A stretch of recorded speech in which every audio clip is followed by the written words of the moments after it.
Senator Kirsten Gillibrand was in Albany today, along with several other elected leaders, where together they slammed the Trump administration over White House attempts to shut down Social Security offices. Dan Levy has a story.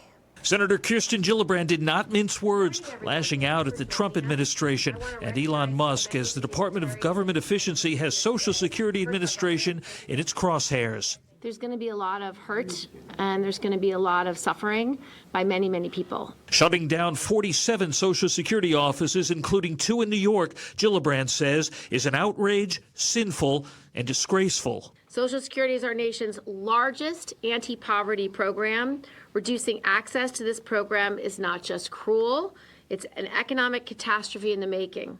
Our seniors, our children, and our economy deserve so much better. With staffing levels already at their lowest point in half a century, there is talk of eliminating 7,000 additional Social Security employees. The computer network has crashed several times in recent weeks. Telephone wait times have skyrocketed, and panic has become daily reality for millions of elderly and disabled recipients. We need to call this out every day. I may sound furious, but our constituents are terrified. Social Security may be federal money, but it's local government that sees the impact. It's the senior who's going to lose their housing and then come to the city and to the county to say, what am I to do?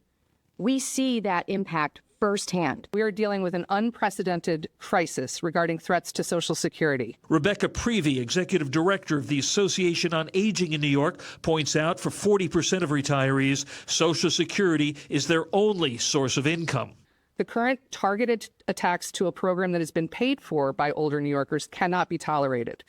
This country should be judged not on how we treat those with privilege, but on how we treat our most vulnerable. To stop the insanity, Governor Hochul says, look to the other side of the political aisle. Senator Gillibrand, we appreciate all her work, but there's also 7 other people in the state who need to hear about this. And those are your Republican members of Congress. They're in the majority. They have the power. The worst thing that can happen is that people are silenced. If enough constituents pay closer attention, Gillibrand says, she's confident a blue wave at the next election will be enough to flip the House and the Senate and perhaps restore normalcy to a chaotic and traumatized nation. In Albany, with coverage you can trust, Dan Levy, News Channel 13.